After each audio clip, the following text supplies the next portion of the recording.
Menteri Keuangan Amerika Serikat Scott Bessent menyoroti sistem pengendalian suku bunga The Fed, menyebutnya semakin rumit dan mulai menunjukkan tanda-tanda kerapuhan. Sorotan Bessent mengacu pada dinamika pasar uang terkait cara The Fed mengelola neraca senilai 6,56 triliun dolar serta tingkat likuiditas sistem keuangan.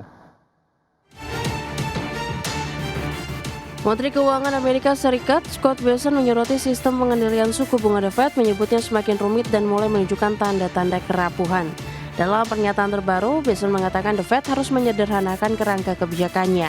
Meski tidak merinci apa yang dimaksud rapuh, Bessent mengacu pada dinamika pasar uang yang menantang terkait cara The Fed mengelola neraca senilai 6,56 triliun dolar serta tingkat likuiditas sistem keuangan. Pada pertemuan kebijakan terakhir, The Fed mengumumkan akan menghentikan proses pengurangan neraca mulai awal Desember. Langkah itu diambil setelah kondisi likuiditas mengetat jelang pertemuan Oktober, menyulitkan Bank Sentral mengendalikan suku bunga Fed Fund Rate dalam mencapai target inflasi dan lapangan kerja. Ketegangan tersebut mendorong bank-bank meminjam dana besar melalui Standing Repo Facility, fasilitas yang berfungsi membatasi lonjakan suku bunga jangka pendek. Selain itu, arus kas besar masuk ke fasilitas reverse repo The Fed yang menjadi lantai bagi suku bunga pasar uang. Bessent sudah mengkritik neraca raksasa The Fed yang dipenuhi obligasi hasil pembelian untuk menstabilkan pasar dan memberi stimulus ekonomi. Menurutnya, ukuran neraca yang terlalu besar mendistorsi harga obligasi dan kurva imbal hasil. Kritik itu juga senada dengan pernyataan Presiden Fed Kansas City, Jeffrey Schmidt, pada 14 November lalu yang menilai keberadaan neraca jumbo mengaburkan batas antara kebijakan moneter dan fiskal. Berbagai sumber, IDX Channel. Harga emas bergerak mendekati level tertinggi dalam lebih dari 1 minggu pada perdagangan di hari Rabu, didorong meningkatnya keyakinan bahwa The Fed akan memangkas suku bunga bulan depan. Prospek pelonggaran kebijakan moneter terus menjadikan emas tetap diminati investor. Harga emas spot naik 0,8% menjadi $4.162 per ons setelah sempat menyentuh posisi tertinggi sejak 14 November. Analis menyebut fokus pasar kini bergeser dari pergerakan dolar menuju ekspektasi penurunan suku bunga pada Desember, di mana kenaikan harga emas tetap terjadi meski indeks dolar bergerak stabil. Spekulasi bahwa Presiden Donald Trump akan segera menominasikan bos The Fed yang baru dengan Kevin Hassett disebut-sebut sebagai kandidat terkuat turut memberi dorongan bagi harga emas. Adapun prospek emas disebut tetap positif dalam jangka menengah dengan sejumlah bank riset memperkirakan harga emas akan bertahan di atas $4.000 di tahun 2026.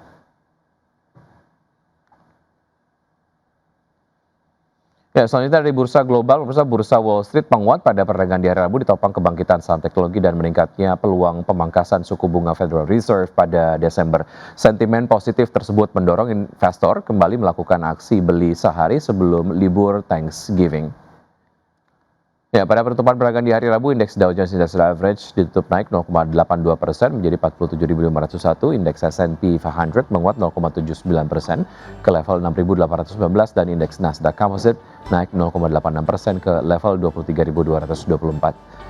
Selanjutnya dari bursa Eropa, pemirsa, bursa ekuitas Eropa melesat pada perdagangan di hari Rabu dipimpin lonjakan saham teknologi seiring meningkatnya ekspektasi pasar terhadap pemangkasan suku bunga The Fed. Indeks Stoxx 600 ditutup melesat 1,09% ke level 574,21.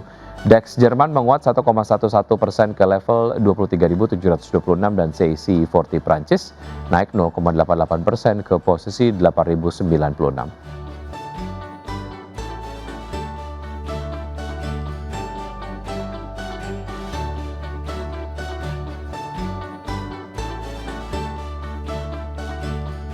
PT Indika Energi Tbk melaporkan telah memproduksi batu bara sebanyak 22,2 juta ton hingga akhir kuartal 3 2025. Realisasi produksi tersebut setara dengan 74% dari target sepanjang tahun 2025 yang dipatok sebesar 30 juta ton. Produksi batu bara PT Indika Energi Tbk hingga kuartal 3 2025 tercatat mencapai 74% dari target perseroan di sepanjang tahun 2025. Perseroan melalui PT Kideko Jaya Agung mencetak volume produksi batu bara sebesar 22,2 juta ton, turun dibandingkan periode yang sama tahun lalu sebesar 23,4 juta ton. Adapun sepanjang tahun 2025, Perseroan menargetkan volume produksi batu bara sebesar 30 juta ton dengan stripping ratio sebesar 5,5 kali. Sedangkan volume pengupasan lapisan tanah penutup ditargetkan mencapai 165 bank kubik meter untuk tahun 2025. Terkait belanja modal, Perseroan melaporkan telah menghabiskan belanja modal sebesar 82,1 juta US dollar atau setara dengan 33,4% dari total alokasi Perseroan di tahun ini sebesar 246,1 juta dolar Amerika. Dari sisi kinerja keuangan sampai akhir September 2025, Perseroan membukukan penurunan pendapatan hingga 19,1% year on year menjadi 1,44 miliar US dollar. Kemudian untuk bottom line, Perseroan mencatatkan laba bersih sebesar 479.123 dolar Amerika atau setara dengan 7,9 miliar rupiah. Laba bersih ini anjlok 98,6% dibandingkan dengan periode yang sama di tahun 2024. Berbagai sumber, IDEX Channel.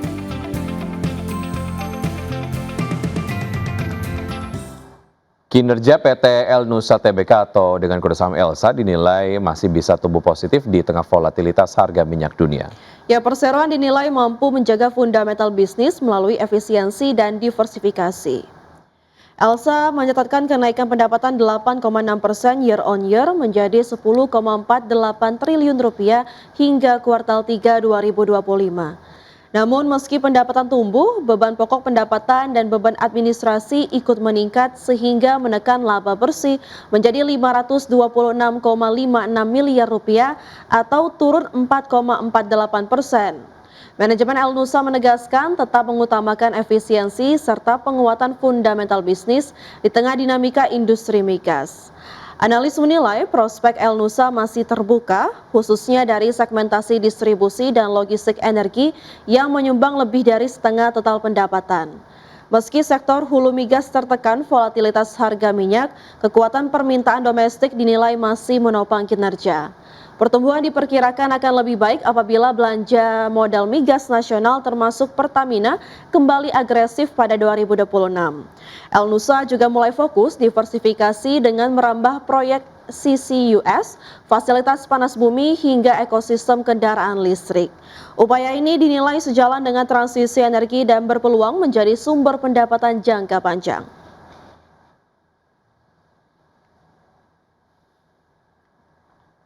Pemirsa, PT Rumah Sakit PT Bunda Medik Tbk telah merealisasikan belanja modal senilai 102 miliar rupiah di sepanjang periode Januari hingga September 2025. Salah satu realisasi dari penyerapan belanja modal tersebut adalah memboyong teknologi kesehatan berbasis robotik ke Rumah Sakit Perseroan.